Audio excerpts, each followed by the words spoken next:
I was thinking about this. Superman is arguably one of the most powerful superheroes in all of comicdom, cartoondom, and moviedom, yet he has so many weaknesses such as red kryptonite, green kryptonite, bad movies, bad games, and the inability to fly through rings, something that even Pilot Wings could do with a biplane that has more like tank-like controls.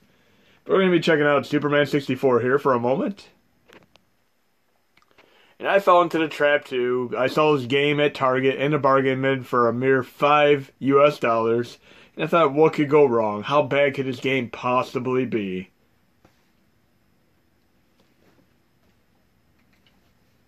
So we're going to check this out. And Titus has done better games in the past.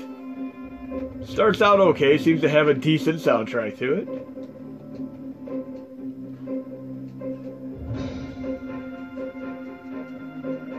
In a short time, your fate. And we have the Brainiac Jarrell style voice.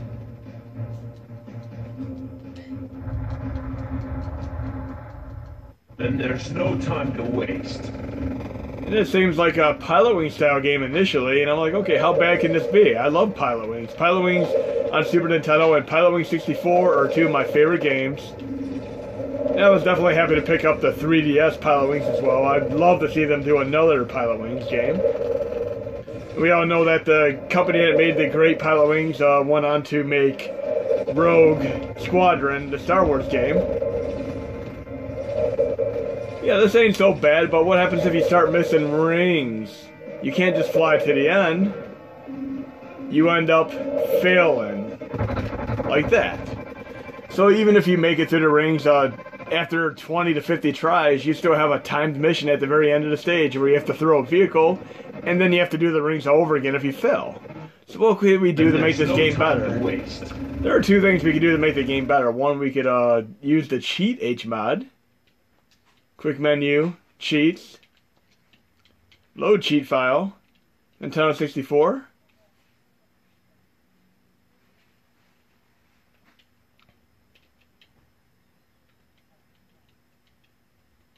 Superman.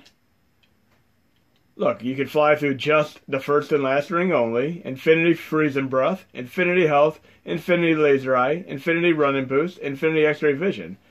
Or there's also cheat codes where you could basically level skip, which I've done before, to be able to experience the entire game. And you have a few levels where you're actually doing stealth-style levels. And the Incredible Hulk games, a few of those have had stealth missions too. And you're Hulk, you want a Hulk smash.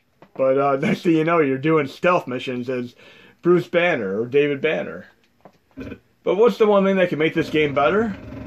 We've seen the custom soundtrack for NBA Jam, Mortal Kombat, and of course, Final Fight. How about we try something like this with this? Let's do a little bit of a John Williams custom soundtrack. And I spent quite an inordinate amount of time trying to get the tools I need to be able to pull this off. This is such a task, and it took a... You'll see for yourself here. Let's check this out.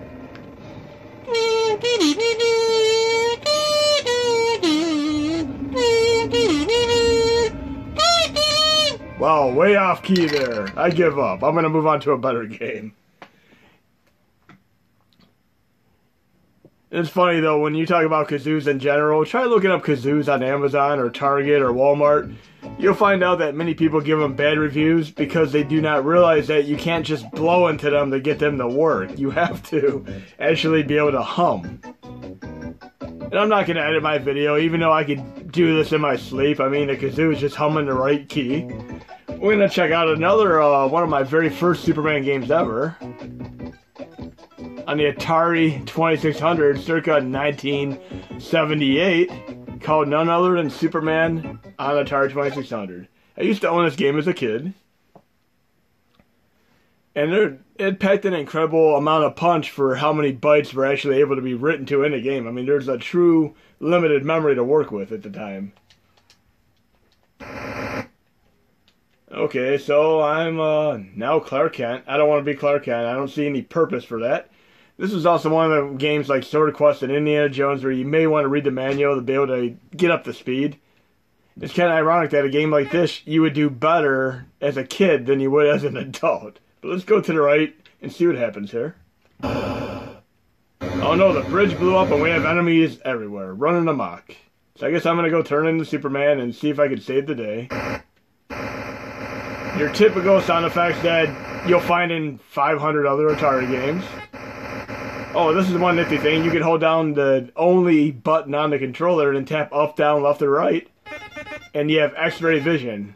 To be able to, should I say, super vision, so you can see far away, not X-ray vision. It's one of those games, if you do not read the manual or really don't know what you're doing, it's going to take a little bit of trial and error to truly know what you have to do. Here I have villains. I have a villain. I can take the villain to jail. So that's one of the little objectives there, taking the villains to jail. Oh, looks like another objective is taking pieces of the bridge and rebuilding the bridge.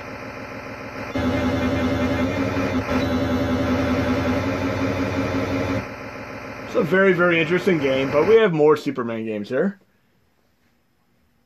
And how many of you have read some of the Marvel DC crossovers? I mean, Superman vs. Spider-Man was actually the very first of those. And they're always fun to read. I love the way that they try to do kind of an even and out where they really do not necessarily have a true victor. Spider-Man vs. Superman was an incredible comic. And we had a Hulk comic as well that was a great crossover. Now we're going to check out NES Superman.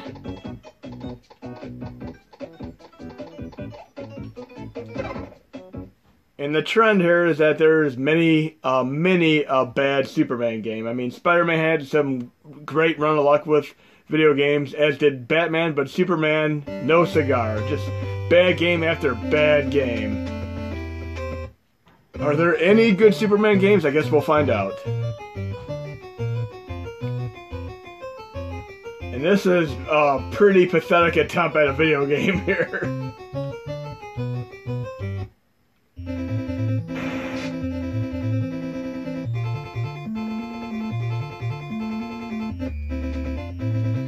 This is awful.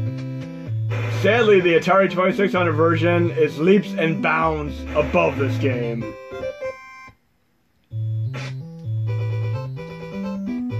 Wow. Terrible, terrible. What other Superman games do we have to check out? And there was a time when Nicolas Cage was supposed to play Superman, but his wife did not want him to do the stunts because they were too dangerous. And Kevin Smith was attached to do the script and all that, and that movie never happened, but we ended up getting Superman Returns with Brandon Routh instead. I would have loved to see Kevin Smith's vision of the movie. But let's see what other Superman games we have in this lineup here. Oh, we have one on Sega Master System here, Superman the Man of Steel.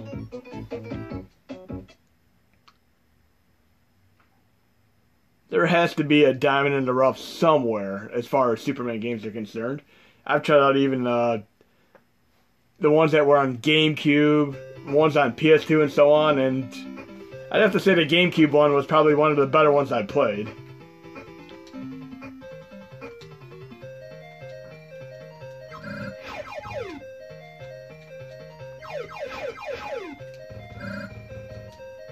You ever notice when you're playing a Superman game that you tend to more or less fight more robotic enemies than human enemies in many instances?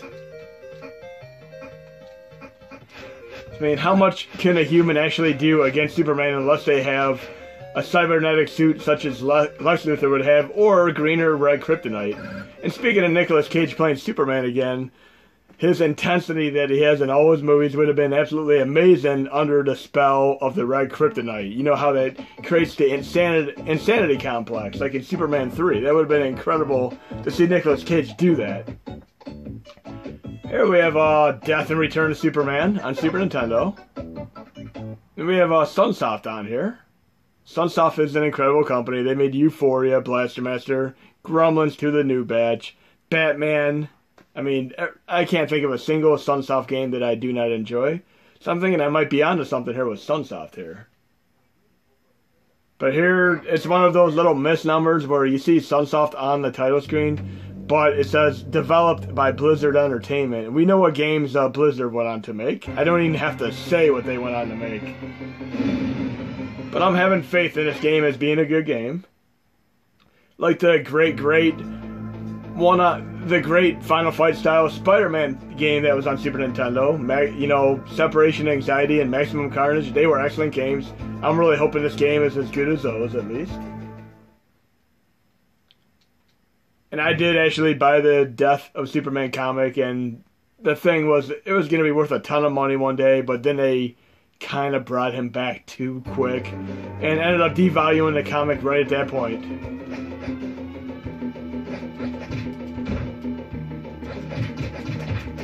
Not bad. And it seems to be one of those games where the timing is in such a place where you could hold down Clovercon, where you'd hold down the attack button and hold down select. You need to have pretty rapid fire here. So a brawler game or a shmup game is definitely more fun when you have a little bit of turbo fire to it. And again, if I was doing a true speed run or a time attack, I would not do this. I'm just doing this for the sake of testing purposes right now. If you have the latest Hashi 2 CE, you could just simply flash the custom kernel and Clovercon will be installed. And you have turbo fire just by holding down the button and then holding down select afterwards until you have the ability to use the turbo ability. But Death Return Superman brawler game, not bad at all, not bad. Let's see what other Superman games are in the lineup here. So we have a couple games that aren't so bad here. But I'm thinking again of Sunsoft here. And did Sunsoft do anything on NES related to Superman? I guess we're going to have to find out here. Of course, we have the Justice League Task Force, which is basically a Street Fighter style game using the Justice League characters. This is interesting, and this is kind of like a pre-Injustice style game, but obviously not on par with Injustice. Injustice and Mortal Kombat are just tremendously awesome. Here we have developed by Blizzard Entertainment yet again. So even though you see the Acclaim logo on there, that is truly the publisher. You have Sunsoft, Acclaim, and Blizzard. You really have to know who published, who produced, who created a game. I mean, it's always a misnomer. But I did have fun playing this game in the past. It was cool seeing some of the different abilities that the various characters would have, such as the Flash and Wonder Woman, and of course Superman. Aquaman, really? Green Arrow, Wonder Woman, Flash. Guess we'll try Superman here. And I'm assuming that they use moves very, very similar to Street Fighter, so I'm going to try pulling off like a Haruken and stuff like that and see what happens. This looks a lot like the level in Injustice with Aquaman, doesn't it?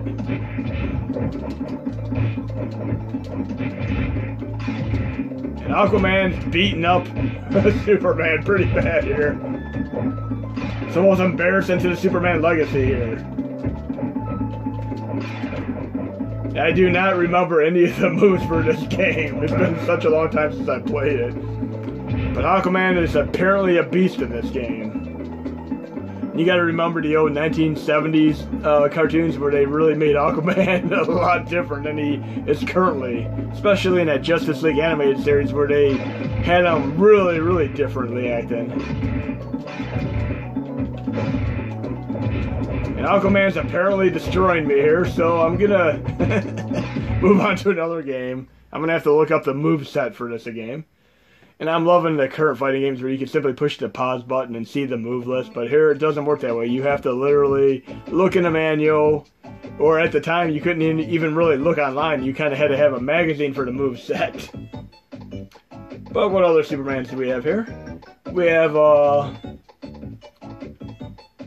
arcade Superman. Let's check this out and see if it's any good. And I have seen and played this in the arcade many, many years ago.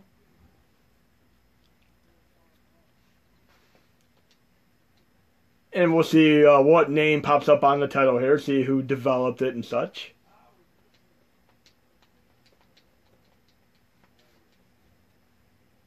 But even though I'm getting bad game after bad game with Superman, I'm still enjoying trying them all out.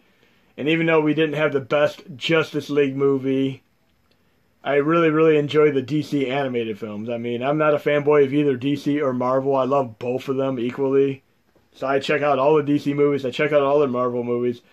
But I'm seeing that the trend is many of the animated DC movies tend to be better than the live-action DC movies, unfortunately.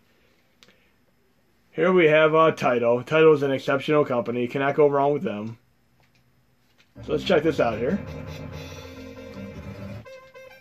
And we got our classic John Williams theme. And if any of you are watching that current Lost in Space reboot on Netflix, which ain't half bad, the theme song to the original Lost in Space show that is based on is actually done by the same composer, John Williams, who did the Star Wars, Superman, as well as the Indiana Jones themes. I'm noticing the trend here where they really don't want to show Superman hurting humans. Every enemy is basically disappearing digitally, almost like the X-Men battle room. But you've seen some of my shmup videos recently. There's something very interesting about this game when you get to the first levels here. Just watch what happens after I get to these very first introduction levels here. I love this scrolling background. That's a pseudo parallax scrolling, and Sega Genesis was really quite good with that.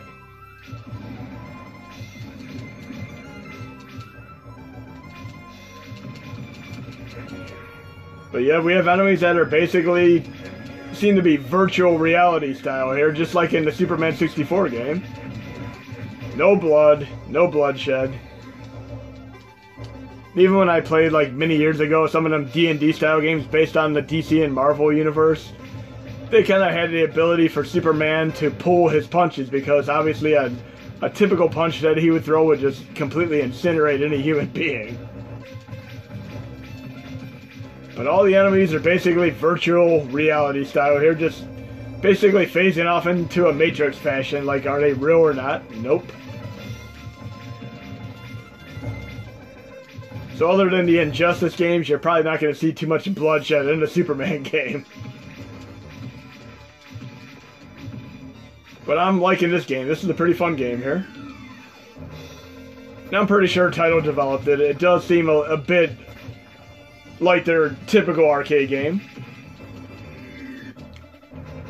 And it looks like it has a 2-player option as well. Gotta love any 2-player arcade game.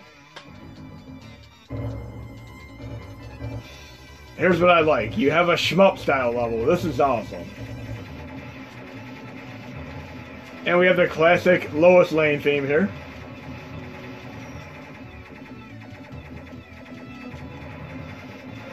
Not bad at all. Definitely a game that I would come back to and at least go all the way through to see if there's any variety to the gameplay overall. I'm kind of curious who the end boss would be in this game, if it would be Lex Luthor.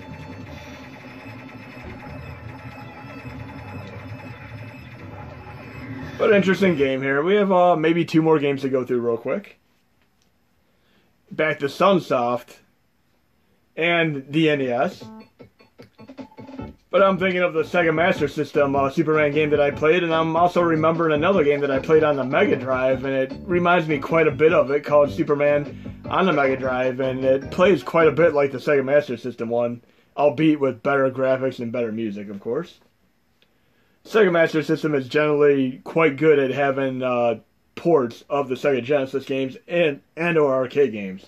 Try out Space Harrier, R-Type, Outrun, and so on. Literally any of the Sega arcade games on Sega Master System, they're pretty awesome. They have a great color palette. Here we have Sunsoft on here again. Liking it.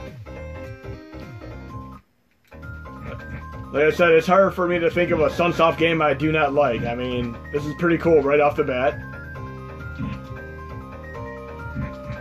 And it plays quite a bit like the Sega Master System, just a better version of it. I like that he has an uppercut when he jumps, that's awesome. So I'm definitely not complaining about this one, this ain't bad.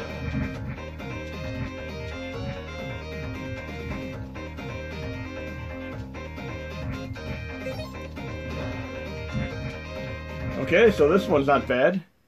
A little bit like the 32X Spider-Man game, the Web game. But we have the other Sunsoft game that I believe is on NES. We're going to check that out. This is very, very interesting because it's a game that was never released. We have Superman Sunsoft's version of it. The true game is basically Sunman, but it's pretty obvious that it was inspired by Superman and may have been Superman as an end result. But they ended up doing a hack of this game, which is what I think the game really should have been. But if you look up the game Sunman, which was never released, this is a hack of Sunman, and it fits so awesomely as a Superman game.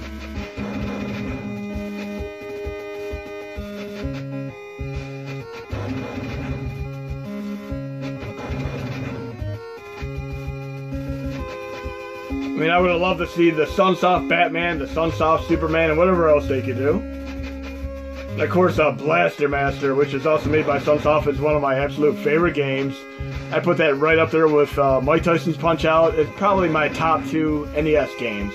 I love Mike Tyson's Punch-Out! As my very first game, and Blaster Master as my second game. Yes, my best games are not the same as everybody else's. Many will pick Zelda or Mario 3, but mine are Mike Tyson's Punch-Out! And Blaster Master, and then right after that would probably be Rygar. I absolutely love Rygar, great Tecmo game, who went on to make Ninja Gaiden. This is an excellent game, and